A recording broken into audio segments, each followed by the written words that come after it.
He really has been the Spider-Boy. And this film is about him becoming Spider-Man. It's about him growing up, making his own decisions, and stepping up to the plate as a full-blown Avenger. And it's been really nice to kind of have that dovetail between myself on Spider-Man Homecoming and now who I am and who Peter Parker is in Spider-Man No Way Home. Whenever you get us back together, we always pick up where we left off. And sometimes it's a nightmare for John because we have so much fun on set that we can be quite hard to control because we're just having so much fun. But then again, that comes across on screen and it adds a level of chemistry that actors just couldn't sort of bring to life. The fact that we all really do love each other really does come across, and I think is why people are so invested in Peter Parker's relationships. This is definitely sort of the final chapter of the Homecoming series. You know, John Watts has done such a wonderful job of creating this genre of superhero movie that kind of hasn't been told before. The superhero movie that's about the kid, that has this John Hughesy vibe, that is the small town, really the friendly neighborhood Spider-Man. And this film is him stepping into bigger shoes and becoming the adult and becoming Spider-Man. The villains, essentially, they arrive in our universe because Peter Parker goes to Doctor Strange to ask for some help. He wants to wipe any knowledge that he is Spider-Man from existence, and Strange obliges. And in the process of doing the spell, Peter Parker is asking him to change certain things. He wants his girlfriend to keep the knowledge. He wants Jacob, Ned, he wants Aunt May, he wants Happy Hogan. And in the process of meddling with the spell goes horrifically wrong. And when I say horrifically wrong, what I mean is that every single person that knows who Peter Parker is in every single universe, which is an infinite amount, is being pulled into our universe. Those people are the famous villains that we know and love from the previous two Spider-Man franchises. So we have Willem Dafoe as the Green Goblin, Alfred Molina as Doc Ock. We've got Jamie Foxx is back as Electro, Sandman. We've got the Lizard. And for me, as an actor and as a fan of Spider-Man, it was so exciting to see them don their costumes again and to get back into character. What's so great about this film is, like, you'll have to go and see this film multiple times because it's so layered, it's so nostalgic, it's a celebration of cinema in so many different ways that I've seen it twice now, and I made the thing, and there's things that I missed, you know? I think MJ, you know, she's at the end of the day, they're all just like teenage kids and they want to just be able to go to college and live a normal life. And that plan has been deeply messed up. So I think it's a bit difficult for her, you know. All she really cares about is making sure that she's there for Peter because she loves him, and he doesn't really have a lot of support, you know. The whole world seems to be against him, and that's a lot to handle at such a young age. So her job is just to be there for him, and I don't think anybody can really understand what they're going through except for each other. It's been fun to watch her kind of grow as the movies grow, you know, and their relationship grow. We've got to see them be two shy kids who didn't even know how to talk to each other to now being in like a full-fledged relationship, and it's pretty cute. Well, I think what's really special about this movie is, although there's all kinds of madness happening and multiverse madness happening, the core of it is really this friendship and the love that these people share for each other. You know, they've known each other for such a long time, and now they're going through, you know, life changes, but now the biggest life change you could imagine, and they're under so much scrutiny and public attention, and so I think they have to lean on each other so much more than they ever did before, and they're the only ones who can really understand what the other ones are going through. So, I don't know, I think their bond is even stronger, and they're there for their best friend. Peter and Ned are really probably MJ's only friends. And so Ned and MJ, I think, are kind of just the support system, and at times the hidden brains behind the operation. You know, they're trying to help out wherever they can. They may not have literal superpowers, but they're smart kids, and they work together to problem solve and do the best they can to manage a really stressful, chaotic situation that I don't think myself personally could be able to handle. But I think everybody just becomes closer.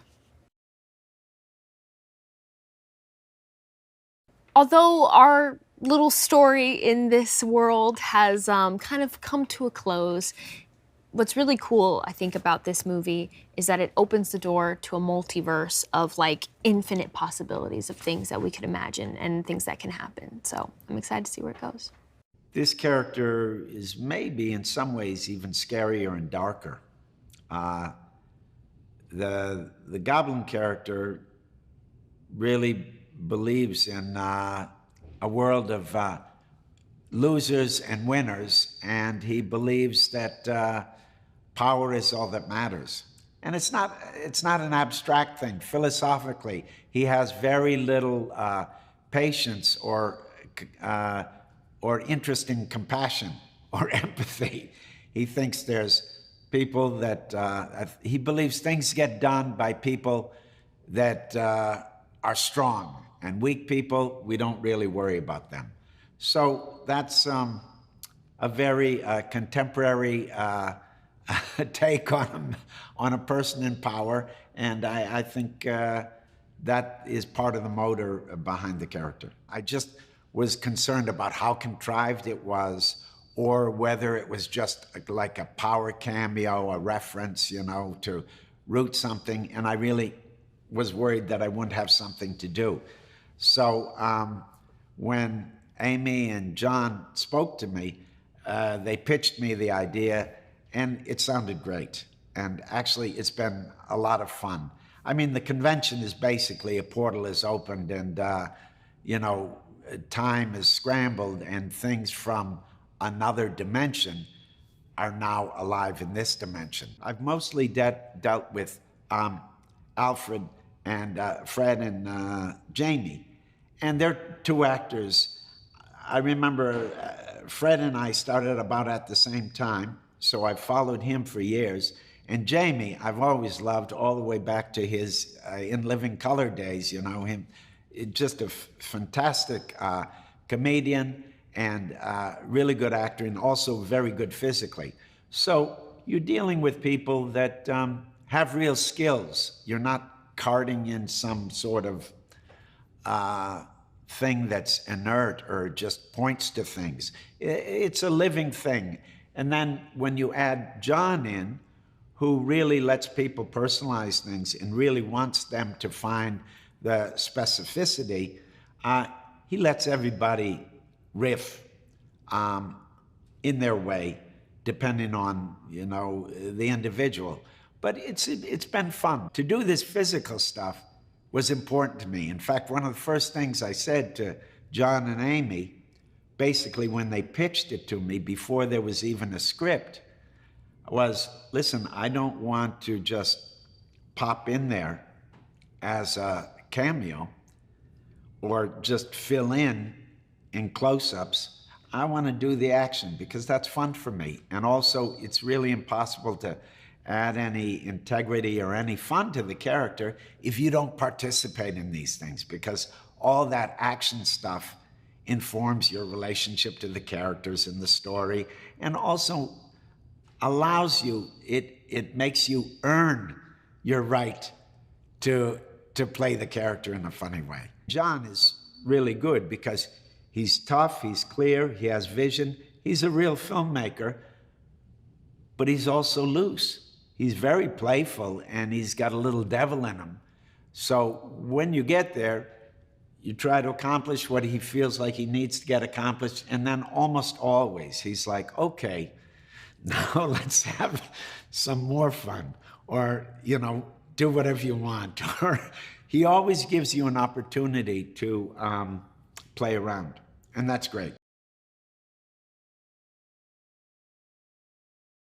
I think he's like excited for all the action, but doesn't really know what's going to happen, and I think he goes on a very crazy adventure along with his two best friends that really change the world and the universe. So I feel like you can expect Ned to be super hilarious, but also going through a life-changing thing. I think that they are just working as a team. I think Ned and MJ have really become his two confidants in a big way, and they definitely help him a lot in this movie as well. So it's like just a team forming together. Well, they're amazing people. I love them to death, and they've really been there for me. I feel like we've seen each other through a lot, and I mean, they're my family, and I think that obviously translates on screen. So it was never hard to get along with them. Again, they're like my brother and my sister. So we just naturally are really all good. Spider-Man: No Way Home is sort of culmination of all three movies, and it introduces us to a multiverse of possibilities. Unstoppable. It's unbelievable. You won't be able to process it all. You might want to watch it a few times to really get everything. It's crazy. It's probably the greatest. I mean, I don't think anything in movie history is going to top this now. So, yeah.